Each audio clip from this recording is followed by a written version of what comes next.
Jesus freak here, and I had a few things come to mind.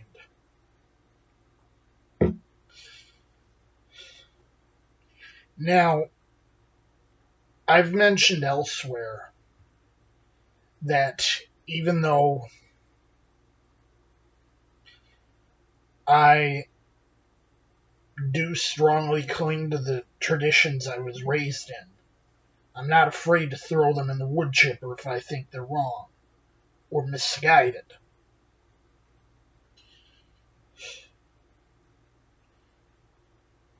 And funnily enough, even though I was raised in a tradition that practices baby sprinkling as baptism, the actual church that I was a part of, and my family, who was a part of that church, they didn't roll that way. Neither do I. For one, that's not baptism. It doesn't fit the definition of baptism.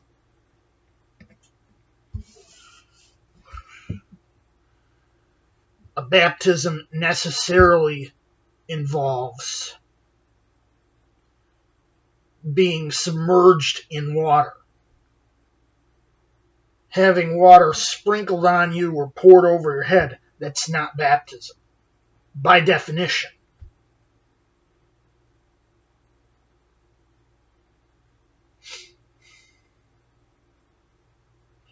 So obviously, that's what your church, if your church called all the sprinkling water on a baby's forehead baptism,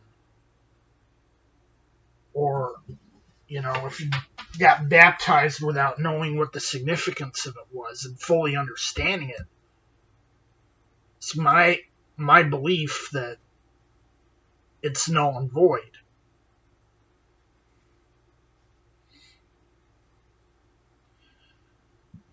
And it's funny, even though the Latin Vulgate had the verse in question, it seems to push from the Catholic side to get rid of Acts 8:37, where Philip puts on the eunuch the requirement that you have to be a true blue believer in Jesus in order to get baptized. Gee, I wonder why. By the way, Catholics are baby sprinklers. It's funny that the Eastern Orthodox churches practice baptism strictly by immersion. So they get at least part of it right, while the Church of Rome gets it wrong.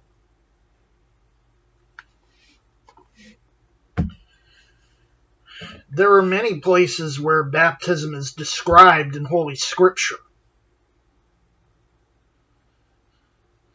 It's compared to the ark. It's compared to the crossing of the Red Sea.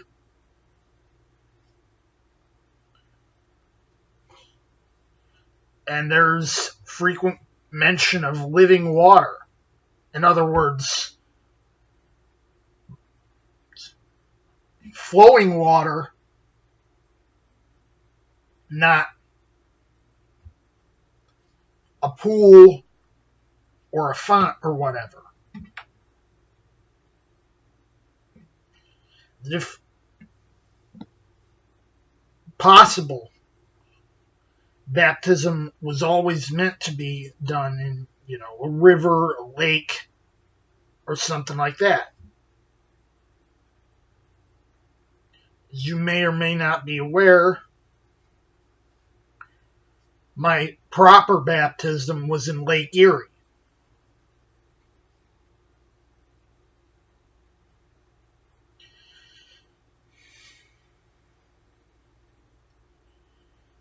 Now, my tradition usually associates the Apostles' Creed with baptism. Apparently, this goes back pretty far, too, as a way of, professing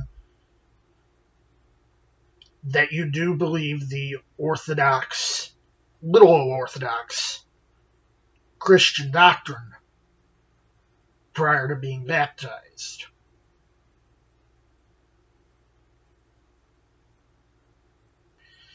And I've mentioned elsewhere, there's absolutely nothing unscriptural about the Apostles' Creed, even though most likely it didn't originate with the Apostles.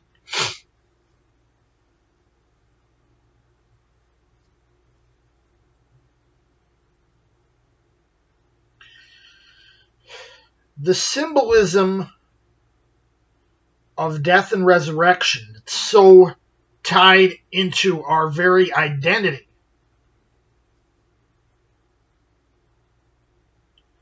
is blunted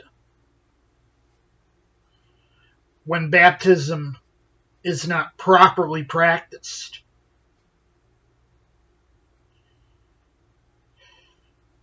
We're letting the old creature die and being resurrected as a new creature. What could be more Christian than that?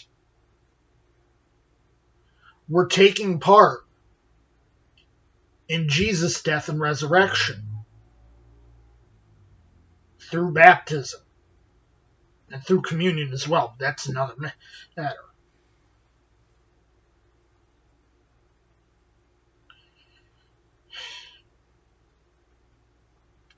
Sprinkling a baby who has no idea of any of this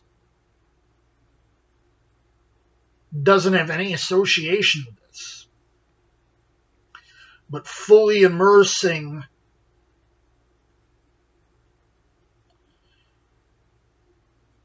a consenting adult in living water, and this is the technical terminology that Christianity has used for pretty much since the beginning. It is dying and receiving new life. The symbolism is strong, but inappropriate administration of baptism at baptism, you're losing the significance.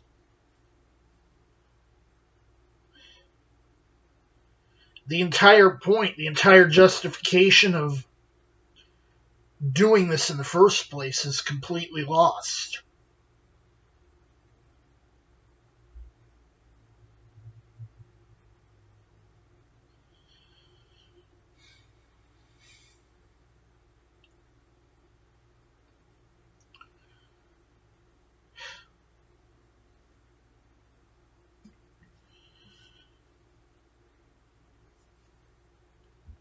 And that too is why that verse, Acts 8:37, is important.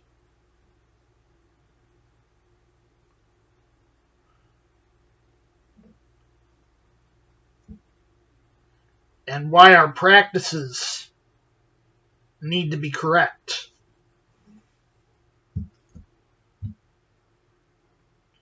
Jesus freak out.